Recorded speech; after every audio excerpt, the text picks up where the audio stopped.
अस्सलाम वालेकुम फ्रेंड्स, कैसे मिजाज हैं आप लोगों के। उम्मीद करता हूँ बिल्कुल ठीक होंगे। आपको वीडियोस पसंद आ रही हैं, इसका बहुत शुक्रिया। अच्छा जी, आज जो शख्सियत हमारे साथ हैं ये हम सब की खुशनसीबी है। आपने इब्तदाई तालीम हासिल की दारुल उलूम न्यूयॉर्क से, साउथ अफ्रीका से भी आपने तालीम हासिल की। जय्यद आलिम है अल्हम्दुलिल्लाह। हमारे साथ बराह रास्त है न्यूयॉर्क अमेरिका से जनाब रिजा उल कदीर साहब। अस्सलाम वालेकुम अलामा साहब, कैसे मिजाज हैं आपके। वालेकुम अस्सलाम व रहमतुल्लाहि व बरकातुहू। अल्हम्दुलिल्लाह, अल्लाह ताला की शुक्र है, मैं ठीक हूँ। आप कैसे हैं? अल्हम्दुलिल्लाह, अल्लाह का बड़ा करम। सबसे पहले तो नवाज़िश आपकी कि आपने इस प्लेटफ़ॉर्म के लिए टाइम निकाला, इस तिफ़्ल मकतूब और बंदा नाचीज़ की बात पे लब्बैक कहा। मुझे बताइएगा कैसा लग रहा है लोगों से मुख़ातिब होकर? फ़र्स्ट ऑफ़ ऑल मैं आपका शुक्रगुज़ार हूँ, आपने मुझे दावत दी। मुझे बहुत अच्छा लग रहा है अल्हम्दुलिल्लाह, और मैंने आपका काफ़ी प्रोग्राम भी देखा माशाल्लाह। I am very happy to be here अल्हम्दुलिल्लाह। सेम हियर अल्हम्दुलिल्लाह, with the blessings of almighty Allah we have got you, this is our pleasure. अच्छा जी, आज जिस मौज़ू पर लामा साहब के साथ गुफ्तगू होगी वो एक बड़ा अहम मौज़ू है क्योंकि ईद कुर्बान करीब है। तो सोचा आपके साथ कुर्बानी के हवाले से बात करें, कुर्बानी किस तरह से होती है, कुर्बानी का मतलब क्या होता है। तो अलामा साहब, कुर्बानी की जब हम बात करते हैं तो इससे हमारी क्या मुराद है, कुर्बानी का क्या मतलब है दरअसल। अल्हम्दुलिल्लाह, बहुत अच्छा मौज़ू है, और क्योंकि शॉर्ट टाइम है तो मुख्तसर अंदाज से हम बात करेंगे इंशाअल्लाह ताला। कुर्बानी इंशाल्लाह। का मतलब क्या है? पहली बात यह है, कुर्बानी हम अल्लाह ताला की रजामंदी के लिए कर रहा है।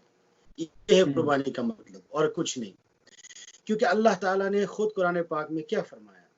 अल्लाह ताला के पास ना हमारा गोश्त जाते हैं, हाँ, ना कुछ भी नहीं जाते अल्लाह ताला के पास। अल्लाह ताला हमारे दिल को देखता है। तो अल्लाह ना हमारा गोश्त खाते हैं, नाउजुबिल्लाह, राइट, ना खून से कोई मतलब है। असल मतलब है हमारे दिल में क्या है। तो हमारे हम्म। दिल को अल्लाह ताला के सामने पेश करना।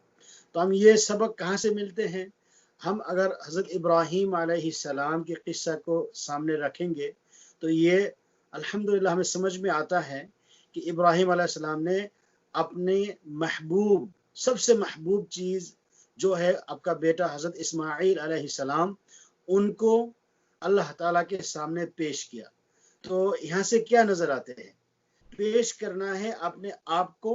ना अल्लाह ताला को कुर्बानी के जानवर से मकसद है, ना कुर्बानी के गोश्त से मकसद है, ना कोई पैसा से मकसद है। मकसद ये है हमारे दिल के इरादा, क्या हम अल्लाह ताला की रजामंदी के लिए कर रहा है या कोई और। सही, सुभान अल्लाह।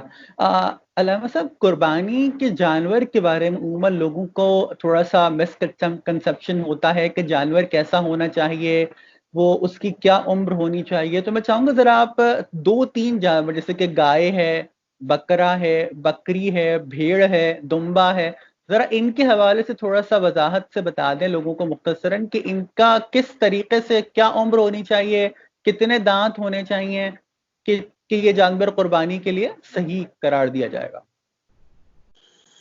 जैसे इसके बारे में माशाल्लाह काफ़ी हादीस आते हैं, तो हम हुँ, मुख्तसर, गाय से भी कुर्बानी परमिसिबल है, जायज़ है। और बकरा से, बकरी से, बैल से, दुम्बा से, ऊँट से, ये सारे एनिमल हम इस्तेमाल कर सकते हैं। हुँ, और सेहत के हिसाब से सारे एनिमल जो है ना 100% हो। हाँ, थोड़ा-सा गुंजाइश है।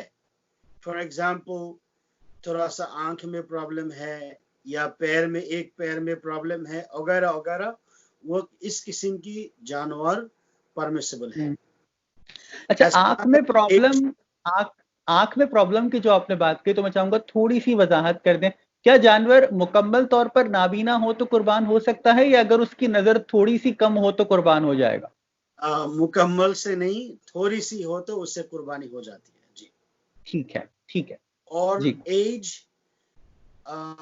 गाय का एज 2 साल की हो, और ऐसा हो कि कभी-कभार उम्र थोड़ा-सा हो जाते हैं, लेकिन हुँ, जिस्म बढ़ता नहीं है। कभी गाय 1 साल का होता है, लेकिन जिस्म बहुत बड़ा होता है। तो जब जिस्म बड़ा हो हम उसको भी हम इस्तेमाल कर सकते हैं कुर्बानी के लिए। बकरी वही हालत है, जो बच्चा है हम उसको इस्तेमाल नहीं कर सकते, जो उम्र है लेकिन लगता नहीं कि ये उम्र वाला है, तो अब फिर देखा जाए कि 1 साल का है बकरी या बकरा, तो क्या हुआ, उसका जिस्म बहुत बड़ा है, तो हम उसको भी कुर्बानी में इस्तेमाल कर सकते हैं।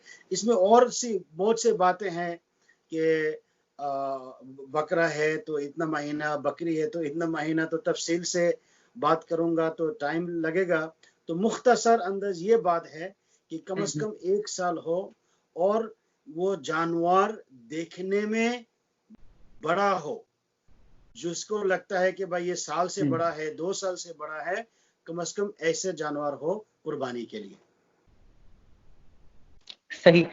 अच्छा अलामा साहब, कुछ चीज़ें हैं ख़ासतौर पे इंडिया, पाकिस्तान, बांग्लादेश, वैसे तो आपका ताल्लुक जो माशाल्लाह बांग्लादेश से है, तो इंडिया, पाकिस्तान, बांग्लादेश के अंदर हमने अक्सर ये देखा है कि लोग क्या करते हैं, कुर्बानी के लिए जाते हैं और कीमत बता देते हैं, हमने इतने का जानवर लिया, कोई कहता है हमने इतने का जानवर लिया। तो आप क्या समझते हैं इसमें, जाहिर सी बात है जो नहीं ले सकते या जो कम कीमत का जानवर लेते हैं तो उनका दिल उदास होता होगा कि हमें इससे ज़्यादा महंगा लेना चाहिए। तो ये जो एक नमूद नुमाइश का सा मामला है, इस पर क्या अपनी राय देंगे आप? बहुत अच्छा सवाल है, क्वेश्चन है। इसमें मेरा जो जाती राय है, मेरा अपना बात कर रहा हूँ, जी ये बिल्कुल। मुझे बिल्कुल पसंद नहीं है, क्योंकि हम कुर्बान किसके लिए कर रहे हैं? हम अल्लाह ताला के लिए कर रहे हैं, और अल्लाह ताला को ना गोश्त से मतलब है, ना पैसा से मतलब है, ना जानवर से मतलब है, अल्लाह ताला को तो इरादा से मतलब है। हाँ, अगर जो जिसके पास एबिलिटी है उसको जरूर चाहिए कि बड़ा से बड़ा कुर्बानी दे, इसमें दूसरे लोगों के लिए हिम्मत अफजाई होता है। हाँ, ये बात बिल्कुल अलाउड नहीं है कि भाई मैं 1 लाख रुपया का कुर्बानी लिया और मैं लोगों को बताते फिर जो आम बंदा होता है, इतना इस्तेदाद नहीं रखते, तो उनका दिल दुखता है। तो इस काम से क्या होता है, इसको कहते हैं शो ऑफ। तो अल्लाह ताला बिल्कुल शो ऑफ को पसंद नहीं करते, ये ओनली बिलोंग्स टू अल्लाह सुब्हानहू व तआला। तो ये शो ऑफ करने की वजह से हम ऐसा ना हो कि हम असल मद्दा से महरूम हो जाए। तो इसलिए ये अमल मैं पसंद नहीं करता कि लोगों के बोलते फिरूं कि भाई मैं इतना का लिया, मैं इतना का लिया।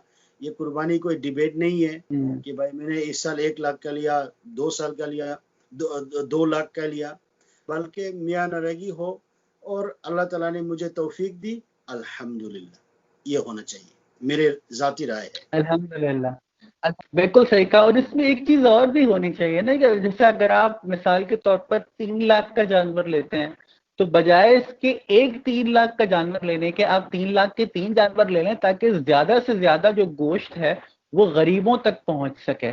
और क्योंकि जाहिर सी बात है, गरीबों को तो पूरे साल नहीं उनके लिए मुमकिन होता, तो ये जाहिर सी बात है कि जो कुर्बानी है, तो इसमें ज्यादा से ज्यादा गरीबों तक हम गोश्त पहुंचा सकते हैं, ज्यादा से ज्यादा लोगों को हम सवाब का भी बाइस बन सकते हैं और कुर्बानी का ज़ाहिर है तरीक़ाकार भी हो जाएगा। अच्छा अलामा हाँ, साहब, हिस्से के हवाले से मुझे आपसे थोड़ी सी बात करनी है। ये मिसाल के तौर पर अगर एक बंदा कुर्बानी करता है तो वो कितने अपने रिश्तेदारों या अपने माँ बाप की तरफ से कुर्बानी कर सकता है? हाँ बिल्कुल, कुर्बानी माँ बाप के लिए, रिश्तेदार के लिए कर सकते हैं। इसमें बात यह है कि मैं आपको एक मिसाल देता हूँ कि जिस तरह हज हमारे ऊपर फ़र्ज़ है, ज़कात फ़र्ज़ है, रमज़ान का महीना का रमज़ान हमारे ऊपर फ़र्ज़ है, नमाज फ़र्ज़ है, और ये हर एक के ऊपर फ़र्ज़ है। मिसाल के तौर पर मैं अपना नमाज खुद पढ़ना पड़ेगा, मैं बेटा का नहीं पढ़ सकता, मैं बाप का नहीं पढ़ सकता, सही बात ठीक है। है ना? जिस तरह हज में जाना, पहले मुझे अपना हज करना पड़ेगा, फिर मैं बाप का हज कर सकता हूँ, माँ का हज कर सकता हूँ, किसी और के लिए कर सकता हूँ, हज बदल जिसको कहते हैं। तो इसी तरह कुर्बानी की भी मसला यही है कि पहले अपना कुर्बानी करे, अपना कुर्बानी करने के बाद आप चाहे आपके अब्बा के लिए करे, चाहे अपने अम्मा के लिए करे, चाहे अपने बेटा के लिए करे, चाहे अपने बीवी के लिए करे, और अगर आपके पास और अल्हम्दुलिल्लाह इस्तेदाद है, नबी करीम सल्लल्लाहु अलैहि वसल्लम के नाम पे करे, वो नबी करीम सल्लल्लाहु अलैहि वसल्लम की उम्मत के नाम से करे, लेकिन पहले अपना कुर्बानी को करे। ठीक है, यानी पहले अपनी कुर्बानी होगी, फिर उसके बाद ज़ाहिर सी बात है वो कर सकता है। अच्छा अलामा साहब, कुर्बानी के जानवर को ज़िबा करने के हवाले से भी मैं आपसे जानना चाहूँगा कि उसको, क्योंकि अक्सर लोग जो है वो उस तरह से नहीं करते जिस तरह तरीका है, तो मुख्तसरन इस पर क्या कहिएगा, किस तरह से ज़िबा करना चाहिए? ज़िबा करते वक़्त अगर कोई दुआ है तो वो कौन-सी दुआ पढ़नी चाहिए? और कैसे ज़िबा करें कि जानवर को तकलीफ ना हो ज़्यादा? इसमें जिस तरह आप पाकिस्तान में हैं और मैं न्यूयॉर्क में हूँ, 2 चीज़ है।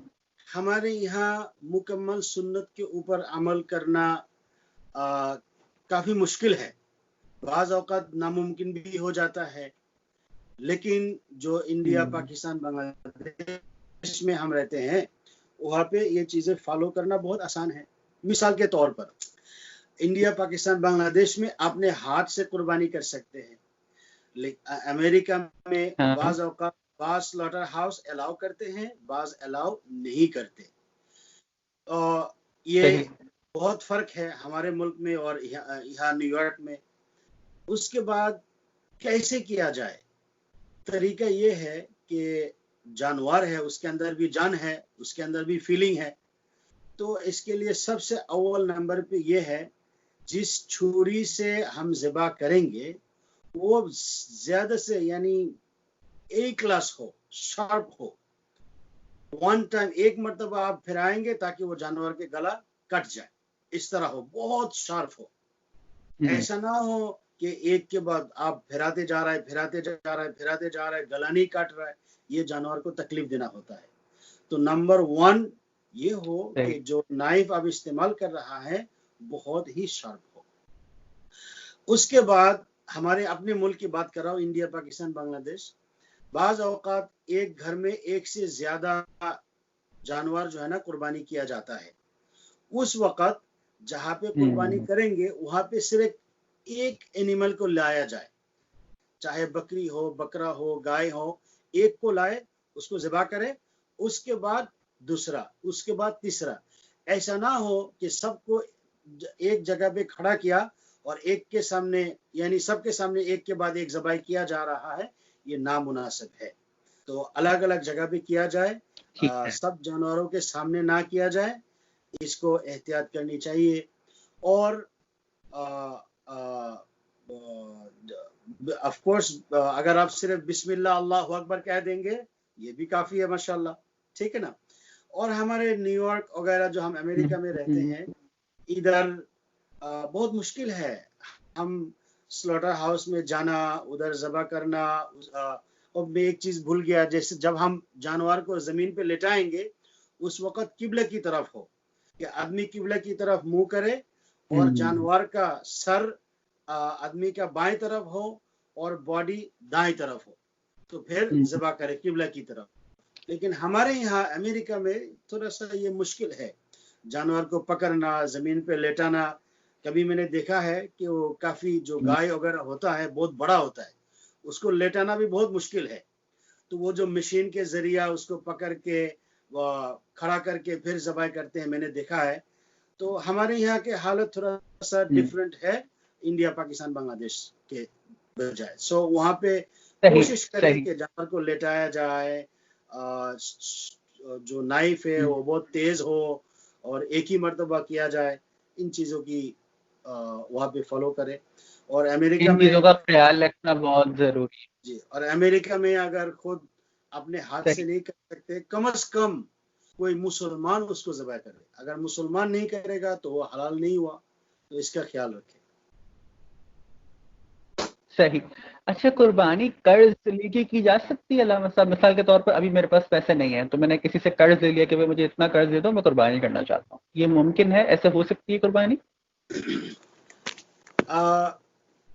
कुर्बानी वाजिब अमल है, बाज़ के ऊपर वाजिब होता है, बाज़ के ऊपर मुस्तहब होता है। तो कर्ज लेके कुर्बानी कर सकते हैं, लेकिन जिसके जो कुर्बानी के जिसके पास कुर्बानी का निसाब है ही नहीं और वो उसके पास इतना पैसा नहीं है, लेकिन खामखा कर्जा लेके एक बोझ डालना ये मना है। एक आदमी वो मालदार है लेकिन वक्ती तौर पर उसके पास पैसा नहीं है, तो उस वक्त वो कर्जा ले सकते हैं, लेकिन कुर्बानी वाजिब होता है जब पैसा हो। और जिस तरह के 10, 11, 12 जो कुर्बानी का दिन है, ईद का दिन हो गया, ईद के बाद वाला दिन हो गया, उसके बाद वाला दिन हो गया, ये 3 दिन, ठीक है ना। इस 3 दिन के दौरान अगर किसी के पास पैसा हो, जायद पैसा, जो घर चलाने के बाद जायद पैसा है, तो उनके ऊपर कुर्बानी है। तो इधर मैं नहीं समझता हूँ कि किसी के पास पैसा नहीं है उसके ऊपर कुर्बानी वाजिब भी नहीं है, खामोखा कर्जा लेके कुर्बानी करना ये नापसंद है। क्या बात है अल्लामा साहब, यकीन करें इतनी सैर हासिल गुफ्तगू किया आपने कुर्बानी के हवाले से, और यकीनन लोगों को इससे बहुत कुछ सीखने को मिला होगा। आखिर में क्या पैगाम देना चाहेंगे लोगों को इस हवाले से?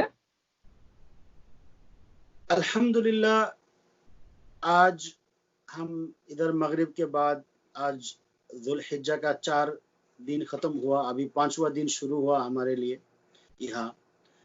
तो ये बहुत उम्दा दिन है और बहुत उम्दा रात है। एक एक दिन नबी करीम सल्लल्लाहु अलैहि वसल्लम ने फरमाया कि जुल्हिज्जा की अशरा जो है, एक एक दिन रोज़ा रखेंगे, एक एक रोज़ा के जगह अल्लाह ताला 1 साल की रोज़ा रखने की सवाब अल्लाह ताला अता फरमाएंगे। एक एक रात की इबादत माशाअल्लाह लैलतुल क़द्र की इबादत के बराबर है। उसके बाद खास करके यौम अरफा, जो ईद से पहले वाला दिन, तो यौम अरफा नबी करीम सल्लल्लाहु अलैहि वसल्लम ने फरमाया, ये मुस्लिम शरीफ की हदीस है, बुखारी शरीफ की हदीस है, कि मैं उम्मीद रखता हूँ जो इन दिन रोज़ा रखेगा, जो अरफा का दिन है, तो अल्लाह सुब्हानहू व तआला उसका पिछले साल का जो गुनाह किया अल्लाह ताला उसको माफ कर देंगे। जो अगले साल आने वाला है उस साल में भी कोई गुनाह हो अल्लाह ताला उसको भी माफ फरमा देंगे, एक दिन रोज़ा रखने के लिए। तो कबीरा गुनाह के लिए तौबा करना पड़ेगा। और इन दिनों में मैं समझता हूँ कि अभी कोविड-19 के ज़माना भी जा रहा है, हम में से बहुत रिश्तेदार वगैरह बीमार होंगे और घर में भी बीमारी होंगे, तो इसलिए अल्लाह ताला से तौबा करना ये मैं समझता हूँ लाज़मी पकड़े।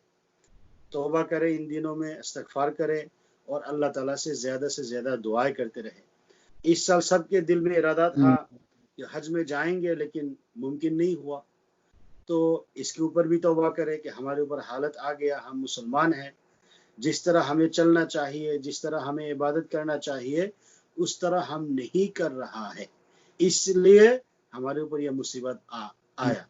तो हमें तौबा करना चाहिए।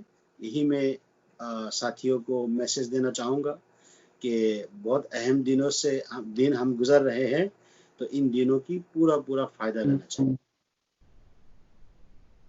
सुभान अल्लाह। अल्लामा साहब, आपकी गुफ्तगू, आपकी तशरीफ़ आवरी का बेहद शुक्रिया। बस यही दुआ कि अल्लाह ताला हम सबको कुरान और सुन्नत के मुताबिक अपनी ज़िंदगियों को गुजारने की तौफीक अता फरमाए। मुझे उम्मीद है आप लोगों को बहुत कुछ इस वीडियो से सीखने को मिला होगा। इस वीडियो को जिस हद तक हो सके शेयर कीजिएगा, ताकि ये जो इल्म है, इल्म नाफ़े है, ये इल्म ज़्यादा से ज़्यादा लोगों तक पहुँच सके। अपना और अपना गिरदनवाह के लोगों का बहुत ख्याल रखिएगा। मुझे और अल्लामा साहब को अपनी दुआओं का किसी कदर हिस्सा ज़रूर बनाइएगा।